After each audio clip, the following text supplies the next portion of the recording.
I'm turning that way, and the camera is showing me I'm turning to the left. It's weird. Really? I don't like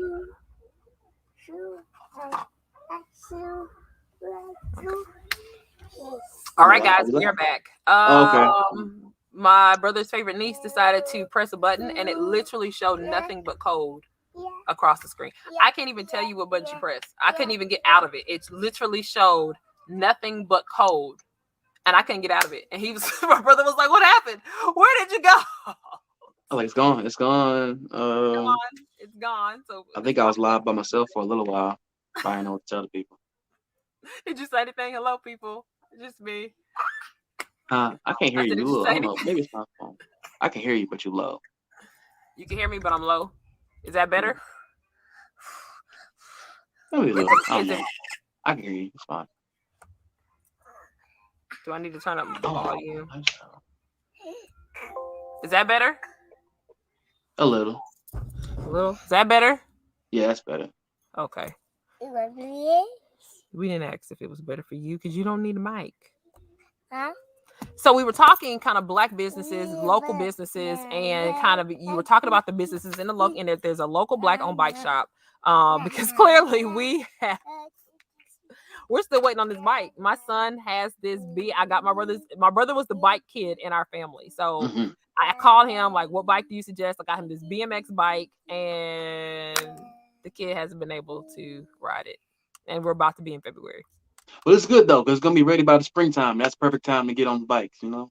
So it's good. It's cold So at outside least he anyway. has the scooter. Him and Amani ride the scooter. So at least he has. Oh yeah, Money got a scooter now too, right? Can she ride her scooter? She rides her scooter. Look at She her. rides her scooter with the knee You like pads. your scooter, niece? Yeah. You like Yeah. the scooter? Huh? You like the scooter? You like the scooter? I'm not gonna leave with you though. You can leave, but I'm not She gonna going leave to with scooter. you. She going to get it. Oh, bet. Let's go. She did. Uh, She holds out her hand so that you have to grab it so that that's your let's go. permission saying she can go. Not yet. Not yet. Oh, that's cute. Well, come on. Let's do it. Oh, that's cute. So I know one of the platforms you have really been talking about is black men and mental health. So tell me a little Mm-hmm. bit about maybe how you even, of course, you being a black man, but how did you even decide this was something people were needing more knowledge on? This is something that we kind of needed to have more discussions on. Like, how did you decide that this was how you were going to use your voice at this time? Well, I just noticed a trend on my Instagram and like Twitter and whatever other social media I be on, TikTok, stuff like that. And as much like mental health is promoted and things like that on social media, I don't feel like we were part of that. And I say we were excluded, but like it was a lot of including everybody else. Like we already had our turn type of thing, which sucks, because as a heterosexual black man, we're kind of thrown under the bus, we're thrown under the rug. Like they don't really Mhm. care how we feel. We've kind of already been looked at as this kind of demonized figure. So it's like our feelings don't matter, which sucks because it's like I said, what I posted yesterday, 80% of the suicides are men, you know. So for you to just throw away our feelings or demonize for anything type of feeling or any type of reaction we have, it's like how do you do that? How do you do that without even recognizing the problems beforehand? Because that's literally what what's being promoted on Instagram and social media today is fix yourself, focus on yourself and work on yourself, and that plenty people post plenty of steps to like help with anxiety or advice for helping you with your depression or when you're feeling lonely or feeling like this, like that, and all of that. But it's never for us. It's never for a black man. Unless black men post it, it's never really for us. That's how I feel. Like, not say that it isn't, but one thing's for sure is that when there comes examples or analogies or any type of examples of anxiety or of healing from that, we are not involved in the conversation. You know what's interesting is, even as a therapist, I can say the CEUs that we get, they cater to a lot of various communities, but there's only been one symposium that I have seen that catered to men and specifically black men. When I think about even, we can say in general, and so I think that is an important conversation, right? Because we're saying, well, everybody needs mental health, but then we're excluding a group that has one of the highest suicide rates. So if we're excluding this group, what does it look like to then get help for them. I know in the group that I have, Conversations, Food and Love, people have reached out to me. And my biggest struggle is having male therapists that they can connect with, because there aren't a lot of them. And it is someone out there doing some amazing work. I don't want to discredit them at all. I'm just gonna move this little person down a little bit. And there are some of them doing some kind of really feel like my mental health's about to suffer in a minute. No, I'm just kidding. They are really doing some amazing work. But this, I see what you're saying. Unless a Black man posted, most people aren't considering including them in the series of conversations we're having about mental health. I even think about the commercials. It was all kind of know if I really saw a Black man that was asking for help, but yet this is probably one of the groups that has the highest suicide rate. So I see what you're saying, that we're having this conversation.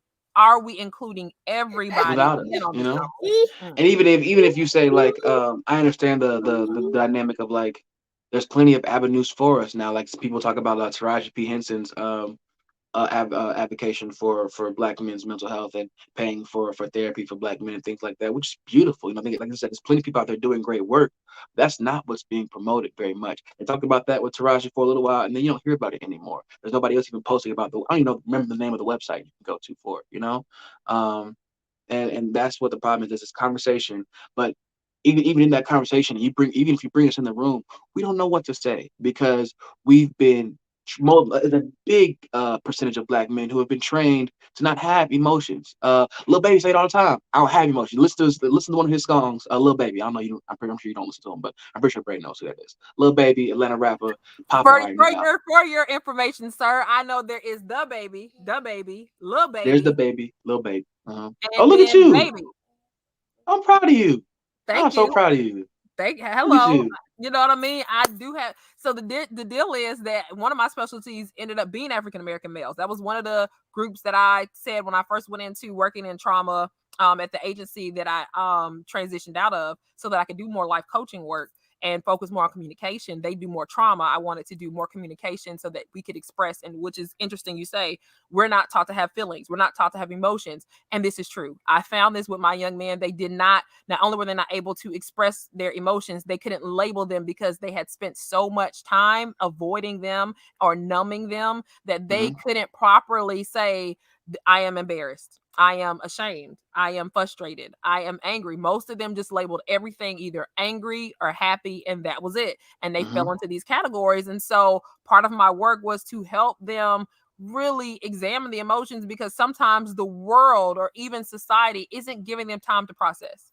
Right? When you're and that's what it is. We're taught to just be okay, be cool, it's straight. I mean, yeah, things actually are straight, but that's all they are, is straight. They're not actually good. They're not actually frustrating. They're not actually difficult right now. They're just straight. And as straight as they may be, it really isn't. And even when they are straight, it's plenty of things that they are thinking about that aren't straight right now. But you never want to live there. You never want to acknowledge this. You can't just acknowledge that and actually be, I'm a little frustrated, but it's okay. You can't say that part, because then you're acknowledging that and living that. And that for Black men is tough, because that's really most of life is already being frustrated. So at least you want to do is give off that things is cool. Things are okay. It ain't that bad. Life ain't that bad. Life's supposed to be pretty good. And I really think that we kind of even played into the narrative. I saw something somewhere, there was an article that said Black men are the white people of the African American culture. And I'm like, well, that's terrible to say. Like to say that they kind of have these privileges, and I think that's the moment it started to be discredited, that their experience, because what we're saying is, well, they'll be fine, they'll be okay. They don't need the help that everybody else needs. They don't need the support that everybody else needs. The women, the African American women, the minorities in the world need more support, and then Black men they'll be fine. They'll be straight. They'll be okay. When in reality, they're suffering in silence. And I even have to remind myself, because sometimes I'm tough on men more than I should be. And I go, oh, they'll be fine. They'll be okay. When in reality, I don't know. I'm assuming they'll be fine or okay. I don't know what could be the straw that breaks their back. And I think that's an important conversation, because we don't know. I mean, we're now eulogizing Miss USA 2019, and it's only 2022. You know what I mean? February so you don't know what the last thing that could be done Yeah, that can break somebody. You don't know their day. You don't know what they're going through. You don't know that moment in which they say, you know what, I'm done. I'm done. And I mean, and it's happening younger and younger. I literally did a blog post a couple of years back where they had lost a 10-year-old to suicide. You know what I mean? And so the parents were like, we didn't know the warning signs. I mean, I think about our cousin. He was only in his 20s when he had this whole elaborate plan about what he was going to do. You know what I mean? Every new year, we got to think about this, that this was a young man who was suffering, who was getting help. He was probably one of the few men that decided, you know, I'm going to therapy. His family got him help. And so you still don't know what's the last straw that somebody says, I'm out, I'm done. And I think that is a conversation we need to have. If we're going to include mental health, we got to definitely include Black men because they're carrying these silent battles that no one is asking about. Everyone's expecting them to fix, to be fixed. You know, Black women say that, but Black men are kind of in this boat too. Yeah, it's like that's what am I supposed to do? You don't want it's like it sucks because as a man you're taught to take on those battles for a hurt, a traumatized woman. Like, if you love that woman, she'll be the best woman you're supposed to be. But in this day and age, all I see on social media is women saying, "Come healed already," because I ain't trying to fix you. It's like, yeah, I get that. Well, I'm supposed to come in there ready to accept whoever you are too, though. But you can't do that. And there's a stigma. There's a wall up of understanding. So you're even saying in the dating space, how it plays out is that women can come broken and not healed, but if men do the same thing, then it's like, I'm not fixing you. I'm because not at that point, then you're not a man. You know, for at least that's what's given is that you're not a man because you're so emotional. I mean, I seen something. A girl I went to school with. She went to Green Forest with us. You know, posted about some dude and it literally posted his text message, which I almost messaged her. It was like, that's messed up. You know, because he was pouring out whatever his feelings was and everything. And he said, I'm just giving my emotions to you, trying to be sensitive, blah, blah, blah, whatever he said, something to do, you know, trying to get emotional, I'm trying to get my feelings and shit. And she said, this grown man getting in his feelings for real? Wow. And it was like, dang, he can't even tell you how he really feels about you saying what's wrong with you. Or you a grown man. What's that have to do with my feelings? Like, we have them. That's literally a human thing we have to have. Like, emotions are, hey, money, hey, there, girl. Don't you hide from me. I see you. Right. You can't go nowhere. I see you. But we have to like hide all of that stuff. And like you said, we can't come to a relationship and let you know, hey, I got some real life issues going on right now, but I'm working on them. You don't want to hear that. You don't want to hear that. The minute you see those issues come to surface, you are ready to bounce. And probably the biggest fight that Black men are having now is just feeling value for nothing. You know, feeling value for our presence, for our being, for being who we are. We don't get that. We don't get people. I know that. I've seen that viral video go around. You ask a man if he's okay, he's lying. Chris Rock even said it in one of his stand-ups. Only women, children, and dogs are loved unconditionally. Men. Wow. I mean, that's a heavy statement. Only women, children, and dogs are loved. And Chris Rock said that years ago. Chris Rock said that years ago. That they're only loved conditionally. Men, we're loved by the provisions we have, the provisions we provide, or the substance that we have. Like, there's plenty of men who will say it, as plenty of celebrity men who will say, like I said, what's the name?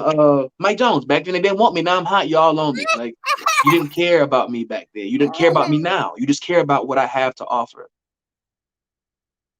And because I have more to offer now, all of a sudden you pay more attention to me.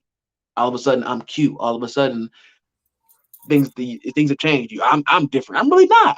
We're supposed to change as people, but yeah, I'm really not that different of a person. I'm the same kind. Everything you say about me is the same person I've been my entire life. You are so sweet. You are such a gentleman. You are so kind. Thank you. You had no idea about that until you thought I was on. Until you thought this was happening for me. Until you thought something was different about me. Nothing is that what is different about me, you have no idea about. You know? So do you feel like this is why sometimes men get money and then they just kind of turn into like these straight up no nonsense? I think that's part of it. I think it also has a lot to do with the trauma that we have that we don't get to face. You know, a lot of that hurt that comes up or resurfaces later on. Like I said, it's people that probably involve, like, I think about now in my life, like people come out of nowhere. You know, I know somebody who I went to school with at Southwood Cab who wasn't even really my friend, posting about me on Facebook. So proud of you, bro. It's like, who are you? You know, no disrespect. It's just like, that's weird. You know, you laughed at me at school, you know, and as men who are probably a lot further established than I am with a lot more money, that happens on probably almost every day where somebody calls them or says, you know, I've been trying to reach you or been trying to link back up with you for so long, didn't know how, but so proud of you though. It's like, no, you're not. You know, and that's hurt speaking. And you can, before you can say thank you, you know, you are automatically thinking you just want what I got when they might be really proud of you, you know. But you can't get past that part because you can't forget that. You don't forget that. People who didn't want to get to know you at all of a sudden remember you. Like that's weird. That's weird. Like I said, I don't even remember you. You know, for you to talk about how proud you are of me, we don't even have a relationship. Right, we don't remember each other. Like you're saying You you're know, proud of me, but you probably remember me from that algebra 2 class maybe one time. Like not remember me as if we hung out, we were cool, we had some kind of conversation, life changing yeah. or not. It's just kind of like we didn't talk, we still didn't talk, but now you recognize me because they say, "Oh, I went to Southwest." It's like this one singer, Green Forest. I did not remember her, and so I never said I knew her. That you do know her? No, I don't. I don't. And once I saw her sister, I was like, "Oh, I know who you're talking about," but I never talked to her, so I don't say that I know her. Oh, I know. No, I don't know such and such. I know of her. I know she went to Green Forest. I know she's a really popular singer right now. That's all I know. I know that have friends that know her, but I see what you so your thing is kind of like, even with, because of the trauma, you're almost always second guessing if people are authentic. Do they mean it, or are they saying it to get something? You Am I know, and valued that's for who I am, or am I valued for what I can give? Am I valued regardless of what I can give and unconditionally? I think that's an important question because people want to feel loved. It's interesting because in therapy, when we talk person-centered, it's unconditional positive regard, that you meet somebody where they are, that you want to give this space to them, to let them be the person they are and to evolve into what they feel they should become. And so it's like you feel like men don't get that. You know what I mean? It's kind of, they get this tough, okay, well, we got to give tough love to guys. mhm. You know what I mean? They can't be emotional. The world's not going to be nice to them, so we can't be nice to them because we got to prepare them. Instead of saying the world's not going to be nice to them, Yeah. so we need to be kind to them because they need to have a safe space to be themselves or to feel loved or to go through their emotions and to be able to work through them. Because the one thing I will say, teenagers all the time, they would always say, "Hey, it's not that I don't know or that I'm saying I don't know." Like you ask them a question, I don't know. No, no, no. They would say, it's not that I don't know. If I was given more time, I would be able to express that. So going back to your friend almost.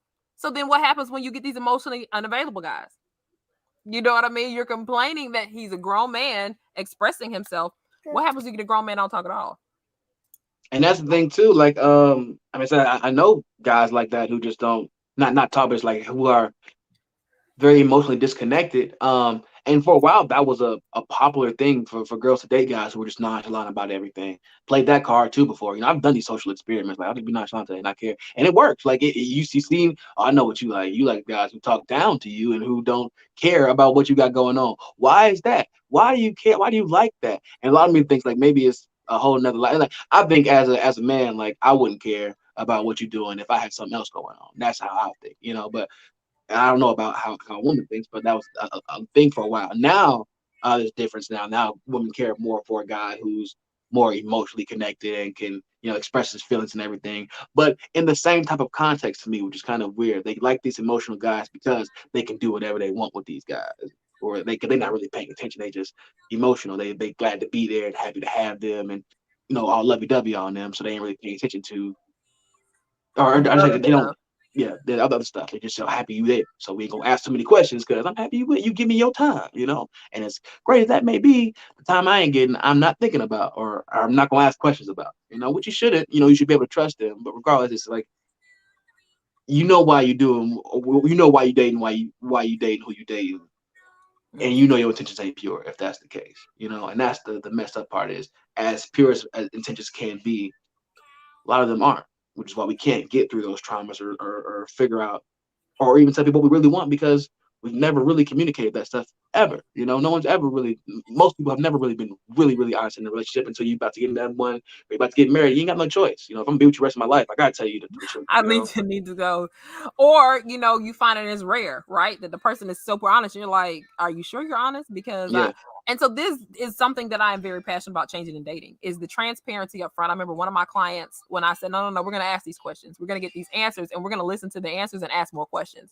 And when they began to date, she said, oh my God, like this feels different. I said, because we're doing it different. We want these answers up front. And I think people are so scared. It's interesting because Brene Brown talks about this all the time, the scarcity culture, that we're so afraid we're not going to get what we ask for, what we need. We don't even ask. But at what point is it to the detriment of everything? Right? Mhm. Because I can remember when people, oh, look, he's caking, he's thirsty. It's like, so now if I like you and call all the time, I'm thirsty. Now if I'm on the phone with you because I want to spend time with you, I'm caking. At what point do the things that matter most in relationships stop getting labeled as kind of being irresponsible or being too much or lame? I was telling somebody this other day, like, y'all are talking about Rihanna, but the truth of the matter is, y'all got a lot of rappers out here with a lot of baby mamas, and y'all calling Russell Wilson the square for what? You know, he's taking care of a family. So then I often think, how much of this is culturally something we have just accepted and we have not tried to redefine it, right? That men are supposed to be emotionless, so that's the men you run to, right? And then when they show emotion as women, we're just, because sometimes women sometimes like to fix things. You like to, and so I think that could be it too. When you say, well, I showed no emotion and I got what I wanted. Well, he doesn't, I don't know who he is. So let me see if I can pull it out of him. Let me see if I can fix it. Let me see if there is something to fix. Oh, you're emotionally aware. I don't know if I don't need to fix you. You know, so that brings into question, do nice guys finish last? Or is it certain attributes women are looking for? And because some of them are broken, they don't even know what those attributes are. And that's what I think. I think a lot of it has to do with us. I mean, not even just women. That's a human being thing. But it's not really even knowing what we want. Plenty of the things, even what we want now, is subversion of, like, you know, things we might actually want because of society, religion, whatever, you know, that plays into our social circumstances, that plays into our upbringing, that plays into what we believe is true, you know. So certain things we might even think about, or even say, oh, we're not even worried about, like polyamory. People don't even talk about polygamy because it's like, oh no, that's not even, I'm a Christian, we do monogamy and blah blah blah. When there's plenty of other cultures in around the world who get married at 13 and get married again at 15, you know, and you know, you don't know about that stuff, but what you're taught is that's wrong. If once you learn about it, you taught that's wrong. So the longer you believe that, the more it becomes true for you. So it's hard to even see something else and say, that might be cool, or I might want that, or I really do want that, because it's seen wrong in society, you know, or whatever it may be seen, or you see it wrong, regardless of what told you to see it wrong. You see it wrong. So you don't see it as something that you might want. You know, you don't know what you want. You just want what people told you you want. And you try to do what you have to do to create a life around that, which sucks. It also sucks because people don't say what they really want, and that's why people start cheating, start doing a whole bunch of other stuff outside of relationship, find vices, vice, and you know, now the relationship falls because of whatever reason. Hold on, I'll be right back, Josh. No, we're still live. Now, please excuse this, because she wasn't even supposed to be on camera. This is, I just woke up and she didn't let me do anything to it yet, because now she's at the age and she says, ow, mommy, that hurts. Ow, mommy. Ow, mommy, that hurts. When it doesn't hurt, it's kind of very long. So I'm trying not to comb it as much as possible. So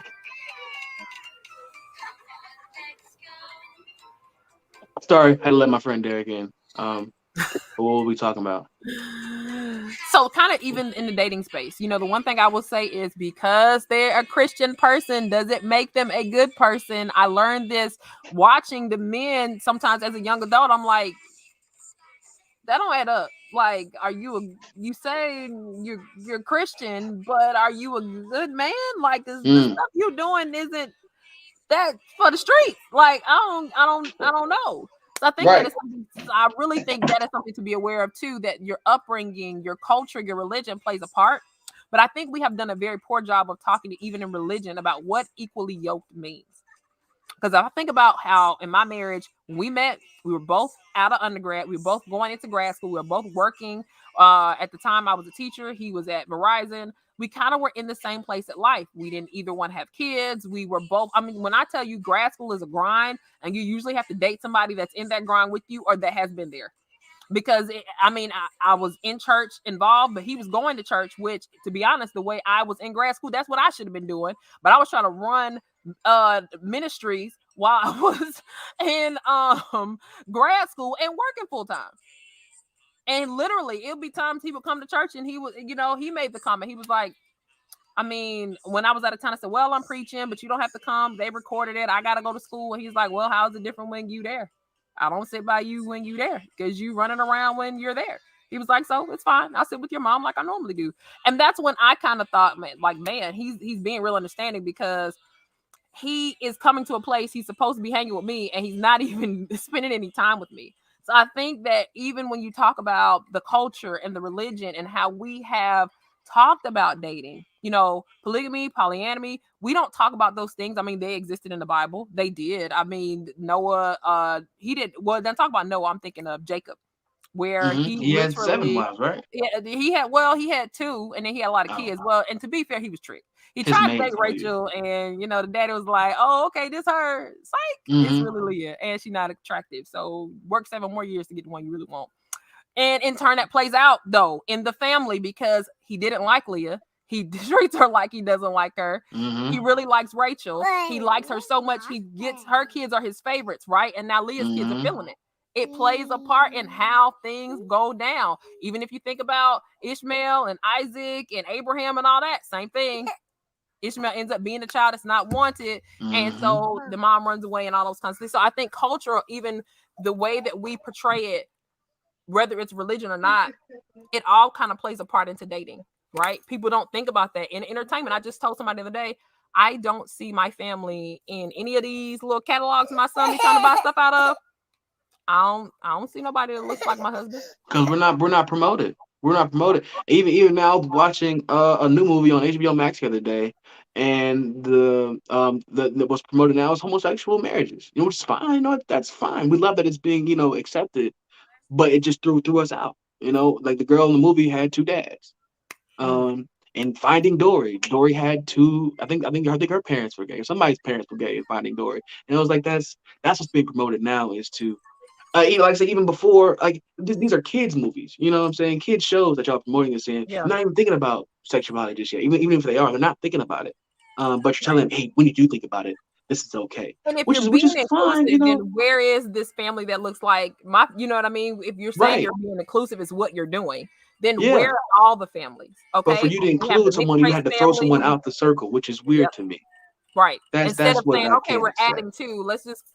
Because I even noticed, it's a lot of single parent families in these magazines. But where's my family? Like, I grew up in a single parent household, but I don't currently have one right now. I have a husband and the kids. And I look, because I want my son to see his family reflected in the things that he looks through to buy things from. He doesn't need to see somebody else's family and not his own. So I see what you're saying, that culturally, I often wonder what are we promoting? What are we talking about? And this is a good conversation we need to have. If we are being inclusive, have we then excluded Black men in this conversation for their mental health, for them being portrayed in the media? How have we decided that if we're adding everybody, then everybody gets added? You can't just exclude a group of people if you're adding everybody. So I think it's like we had our time already. Like I remember talking to one of my friends, ex-girlfriend, and she even brushed us off. Like I forgot what we were talking. I think we were talking about the case of like sexual assault and everything, and she was talking about like it's not fair for a girl to go when she makes the claim, to have to tell that story and relive that over again, or then have to keep asking questions about it. It's not fair for the detectives to keep asking questions about such a sensitive subject. It's like, well, how do they find the truth? It's not fair for them to go ask the perpetrator about their side of the story. That they should just believe what she said. What she said. It's like that's weird, because in my case, I'd be locked up. If that's the case, then how do you find truth? Like you said, you're innocent until proven guilty. So how do you get to who's guilty and who's innocent if you don't ask questions? If you don't ask the questions. We're not talking about harassing victims. What we are saying is, what about those cases where they weren't a victim and they lied? There's it's like white men have been doing this for years. You don't think people have learned this type of thing that works? Like what? Plenty of women have learned this strategy and caught on. And Black men are definitely. I mean, when you think about the athletes and how, I forgot that guy's name. But when we were, and we are the target of that. Like as much as white men do that stuff, we're the ones that get locked up for it. Like when that case happens, Brock didn't get no time. Remember Brock? He didn't get no time. The guy named Brock, He got no time. He got like 3 weeks, 3 days, something simple, or time served, something crazy like that. When he literally knew what he was doing, nobody gave There's a him new time. documentary coming out about Bill Cosby right now, I and heard that. nobody's talking about Harvey Weinstein anymore, or the professor at Stanford that was caught on tape raping a girl on campus that got 6 months in jail and his job back. But they're making a documentary about William. And see, that's what you're saying, the proportion. And see, to me, that's scary because We if you're a lost sight of the professor, big picture here. right, and They're then putting you're a us against professor, each you other. have And more. We should definitely talk about that because you have more access to kids. You have more access to 18-year-olds who are impressionable and may do anything for a grade because they don't want to tell mom and dad they're failing, right? You have more power in this situation. that's huge dynamic. That's been going on for years Yeah. at the PWI level, and I'm Yeah. pretty sure HBCUs too, but for sure at the higher institutions of learning like Harvard and Yale, and where let's say where pressure really is on for you to fail this class or pass it. Yeah. And Yeah. professors One like, of what the you want to do for when a I grade? did my internship, I went back to visit the psychological center where I did my internship, is where my brother graduated from, Morehouse. And they talked about when they went to another school that had higher academia that didn't look like African American men. I can tell you, when I did my internship at a black school, academia was one thing, but they would come in with real life deal issues. But at this school, this person had moved to and had come back to Morehouse. They were like, dude, all they talk about is grades. Like I really wanted to be more of service. So I came back to where I felt I could be more helpful because all they were concerned about was their academics, nothing else. Even if you felt like the academics was tied to family and culture and you tried to bring that in, they're like, no, let's go back to these grades. Which shouldn't be undercut, right? Sometimes grades cause a stressor in people and it can really, really affect you. Again, going back to, we don't know what's the last straw to break the camel's back. You never know. But also, if we're going to be inclusive, we have to include everybody. So how do you feel this plays out? What do you feel like, if there are any, some touch points, some resolutions, some solutions, where do we kind of go from here in culture, maybe even in dating? How do we as Black men and Black women start the process of reconciling these moments of we need to include Black men, Black women also get, allowing this space for Black men to have emotion? And then what does that look like? A lot of questions, Jocelyn. Just because Who knows? That's a lot. I mean, and you know what? It's okay to be like, we don't know right now. Is it something we just need to keep talking about till we figure it out? You know what I mean? And I think that's where it starts, is just that is in the communication, but it's not communication that's like, I have phrases for a lot of things. So like, something that kind of like gets through sometimes, like this activism conversation, where we get caught up in all the activist vernacular and vocabulary that nobody even knows what we're talking about anymore, because we're so caught up in sounding politically correct and everything that we're not even worried about honesty anymore. Like, not just saying like this shit's some bullshit. No, we can't just say that. We can't say that and people understand that. Mom, do not write a comment about that because I know she'll. Whatever. I'm grown, man. I say what I want to say now. Anyway, but that's the honest truth, and rather than you have to say like there is a problem here with this percentage of so many people doing this, and this person in particular who's in power doesn't do anything about it. Where you can just be honest and say, hey, this is my problem that I'm having in my house. How do I fix it? Because like Black people don't want to acknowledge there are plenty of solutions out here for us, but we blame everybody else for those problems. You have to deal with yourself first before you say what everybody else is doing to you. Yeah. And so I think that's your first. Big thing is honesty. We have to have these environments or spaces that we can talk and just talk. We can't figure out the solution till we have more conversations about what the problem is, it sounds like, because it's kind of varying issues that we don't really know. We know that there is an issue, but there are a couple of different issues we need to work on. So we kind of need to talk through everything before we can come to a place that we can kind of be like, okay, these are our next steps. But it starts with the open, honest, authentic conversation. The non-politically correct, the Black men saying, hey, at some point you gotta let me feel. At some point you gotta let me talk. I gotta have some kind of emotions, and we gotta teach these to our sons. Right. The one thing my friends say about my son is that they love how emotionally aware he is. But that was something I did intentionally, that you can be sad and happy at the same time. right? Mhm. You can be angry and feel with joy at the same time. You can, because you may be angry that something, you may be angry somebody got gunned down in the street, but you may be joyful they finally got you may be Hey, joyful they money. finally got justice. Anybody said, look,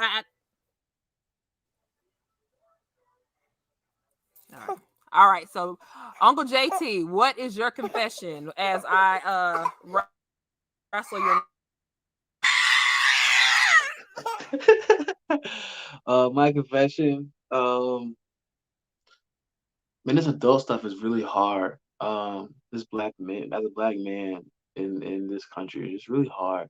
I'm not suicidal or anything, but like, every day is like, it's a frustrating thing. I'm gonna talk to when I talk to every one of my guy friends, we're all having that same struggle of like just living. Like living is really hard, and it's not the fact that like we don't want to live anymore, but it's like life shouldn't be this hard. Like living is supposed to be a joyous thing. That's the gift of the present, is to be fully present.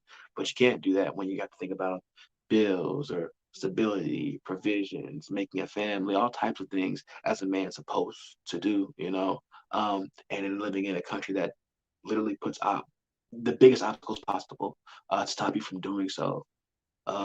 It's just hard. So that's my confession. It's shit hard.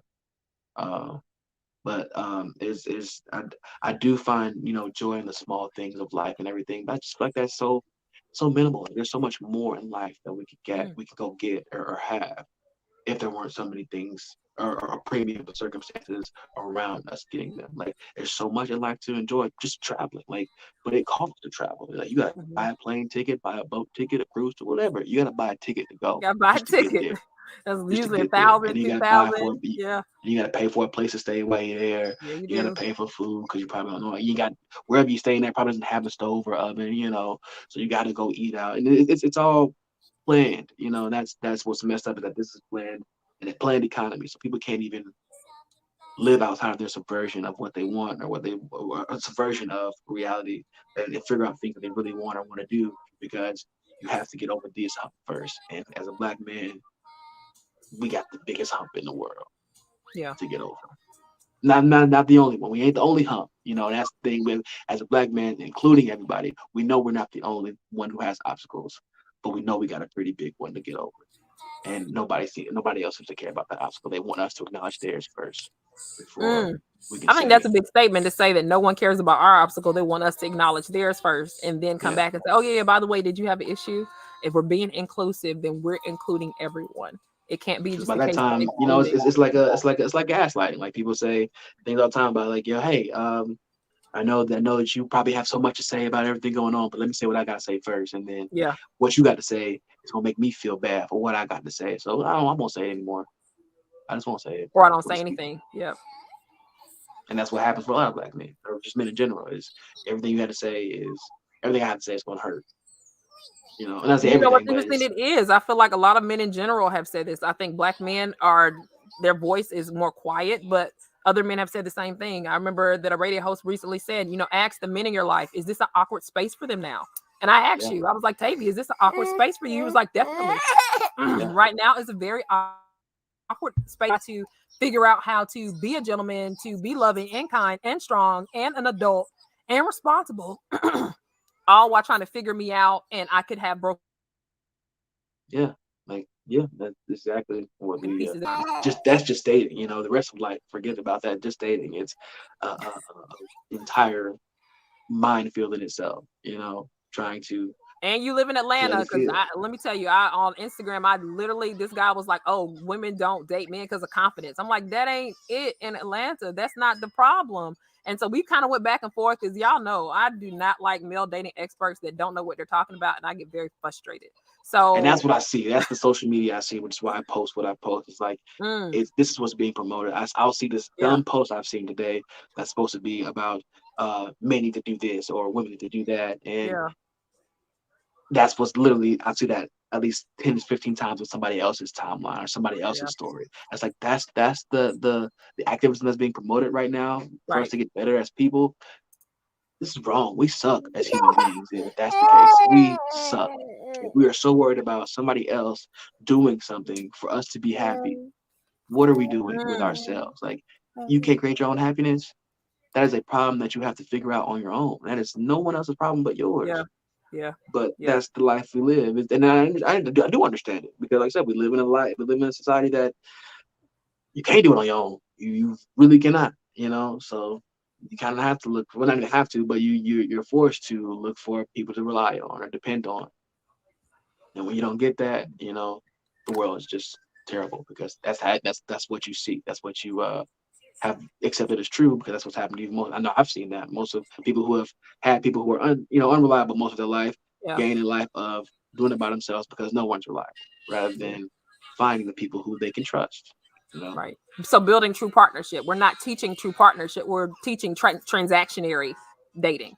Do Manipulation, this, and that's manipulative. You say what you gotta say, do what you gotta do to get what you got, to get what you want. Instead of saying, let's create this life together. Like, I can make you happy, but you have to have some kind of compatibility with me first for us to be a good fit. Then we can talk about what happiness looks like together, what happiness looks like individually, what happiness looks like for our family. Like, we're working together in tandem, as opposed to you give me, then I get. You get, then I give. Because what happens when that person gives you exactly what you want and everything that you want, you just don't care about them. Like, you don't like them. Like, that's a thing. They can give you everything you want, anything literally everything that you've asked for, and you're still not happy there, because you don't want to be with them, but you can't acknowledge that. You're so afraid to say that. You're afraid to tell them, I don't want to be here no more. This ain't working for me. You really ain't told them all that you really want somebody that cares about your complete well-being, and in that, sometimes there's a no. You know what I mean? My husband gets a no, I get a no. We give each other, there are no's when we agree to disagree a lot. There's civil discourse in our relationship. It's interesting. My husband will always tell you, do not hold my relationship up as the standard to any kind of relationship. I'm a flawed human being. And the truth is, relationships are two flawed human beings trying to work it out. You come with different backgrounds, especially me and him. I grew up here. He grew up in South Georgia. Two totally different experiences coming up in life. Family-wise, structure-wise, community-wise. The things I saw in Atlanta weren't the things he saw in Albany. The things I got out of Green Forest weren't the things he got out of Doherty. And some things are similar, but some things are very different. And so you're trying to merge all of that. You know what I mean? And if you don't have that authenticity, that honesty, that understanding of what partnership is, then you are give. Oh, you're out. Oh, well, I'm out. Now everybody's out. Now what? That's what? What are you doing? Everybody's out. Ain't no more giving. Ain't no more getting. You know what I mean? What do you do when everybody is out? Because now we have to build and work together. So, well, that's a heavy confession that adulting is hard. It definitely is. And so we appreciate you for coming on and hanging with us today. And, hanging with your niece as well, because she just wouldn't leave you alone. Yeah. So where can I'm glad I got to see you today, Monty. Glad you got to hang out on the podcast with us. Look at her. With your pajamas on and everything. She just I'm in the way, huh? I know what you want. I know what you want, niece. I know what's up. I gotta get out of here because I'm in the way. I get it. Thank you for having me, Jocelyn. I hope I get to come back soon.